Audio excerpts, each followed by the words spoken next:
Researchers at the University of Würzburg made a strange discovery about honeybees. The temperature a bee is raised at, down to a single degree Celsius, determines what job that bee will do for the rest of its life. Pupae kept at 35 degrees grow up to be foragers, the bees that fly out to find flowers. Pupae kept at 34 degrees become housekeepers, the bees that never leave the hive. And the bees responsible for setting that temperature 1 degree at a time, they have their own job. They're called heater bees. And they essentially decide what the next generation of the colony is going to be. That finding came out of a research group led by Jürgen Tautz at Würzburg in the early 2000s. The paper was published in PNAS in 2003, and it shifted how biologists think about colony organization. Before the study, the default assumption was that worker bees were more or less interchangeable, with genetics or random life experience nudging them into different roles. Tautz and his team showed something tighter than that. They incubated batches of pupae at different temperatures in the lab, let them mature, and then watched what the adult bees actually did when they were released into a colony. The bees raised at the cooler end of the brood nest range stayed inside doing maintenance. The ones raised at the warmer end went out and foraged. The difference was a single degree. The bees that hold the brood at the right temperature in the first place are doing it manually, one cell at a time. To see how, you have to start with the brood nest. The brood nest is the heart of a beehive. It is the cluster of wax cells where the queen has laid her eggs, and where the eggs grow into larvae, then into pupae, then into adult bees ready to chew their way out. The whole colony, which can run to 50,000 bees during the summer peak, is built around protecting this central nursery, and the bees have a tight specification for it.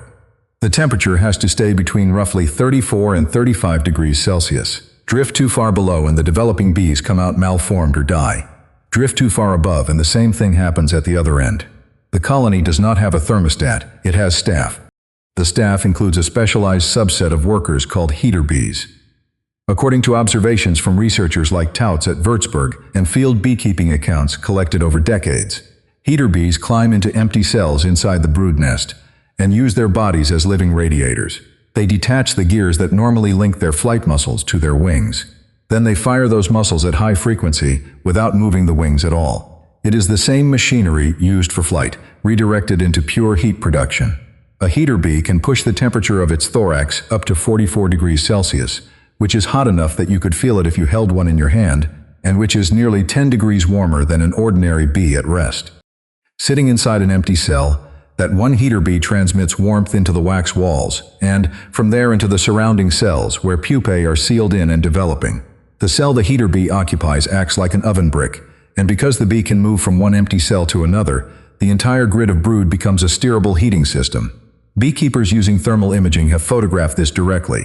The brood nest, seen through an infrared camera, lights up in a patchwork of warm spots, each one a heater bee parked in a strategic cell.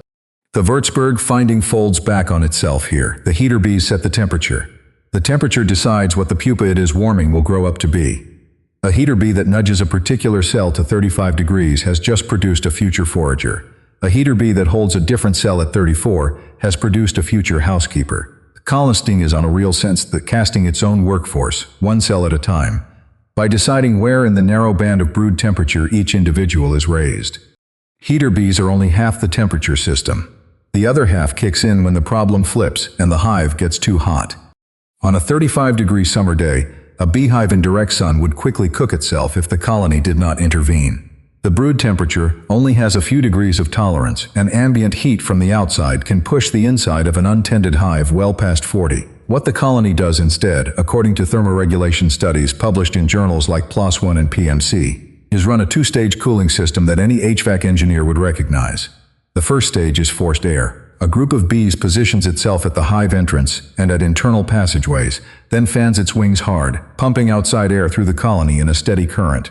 The second stage is evaporative cooling. Other bees collect water from puddles, dewdrops, and bird baths, fly it back to the hive, and spread as thin films across the wax surfaces of the brood combs. As the fanners drive air across those wet surfaces, the water evaporates and pulls heat with it. This is the same principle as the swamp cooler that sits on a roof in dry climates. Wet surface plus moving air equals lower temperature. The bees built it first, and they built it as a service performed by living staff instead of a machine. On a hot afternoon, a healthy hive can hold its internal temperature at 30 degrees while the outside air is 40. The brood develops normally. The The pupae become the right kind of bees, the system holds.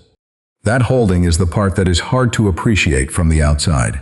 A modern office air conditioner, well maintained, holds its set point within a band of about 2 degrees Celsius, sometimes worse. A beehive, with no electricity, no compressor, and no thermostat in any human sense, holds its brood nest within a single degree across both winter and summer. The colony's temperature stability beats most of the climate control systems humans pay monthly bills for.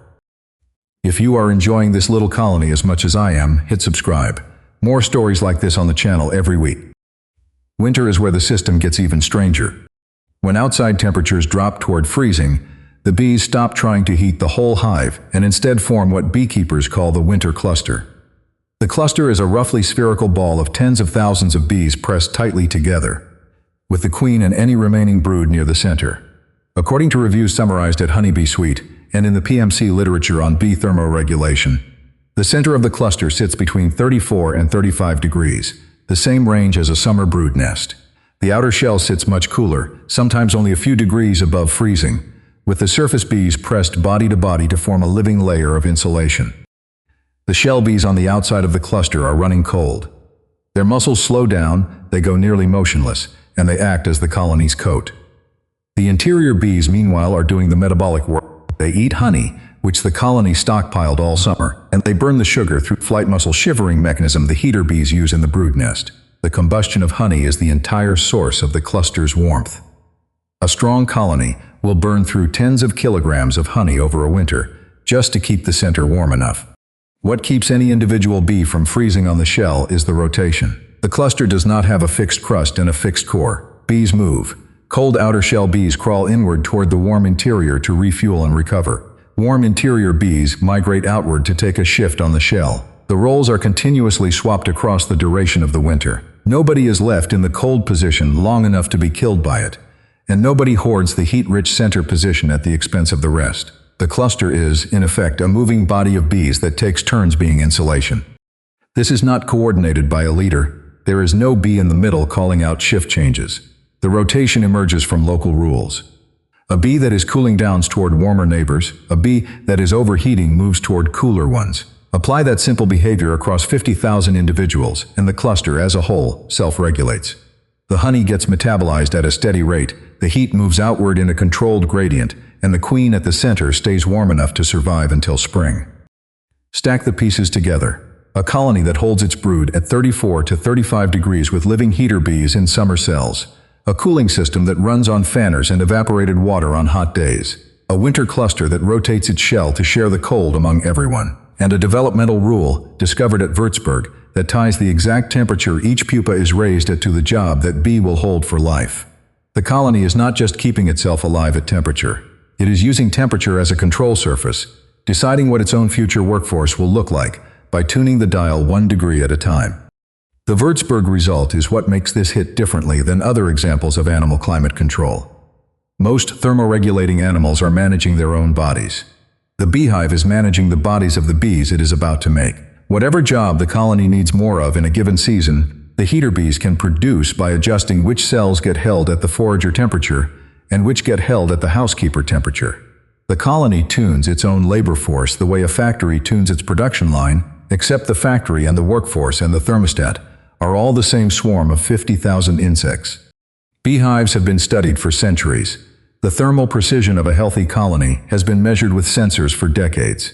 The full developmental link, the part where a single degree of brood temperature decides whether a bee spends its life inside the hive or out in the flowers, is recent. And the closer biologists look, the more the beehive starts to read less like a colony of individuals and more like a single distributed organism that happens to be made of moving parts. The next time you walk past a hive on a hot afternoon and hear the dull hum of fanners working the air at the entrance, the bees inside are running an HVAC system, a swamp cooler, a thermal imaging guided brood nest, and a developmental program for the next generation, all at once, all on body heat and honey, and all held to within a single degree of the right answer. If you found this fun, there are more stories like this on the channel. See you in the next video.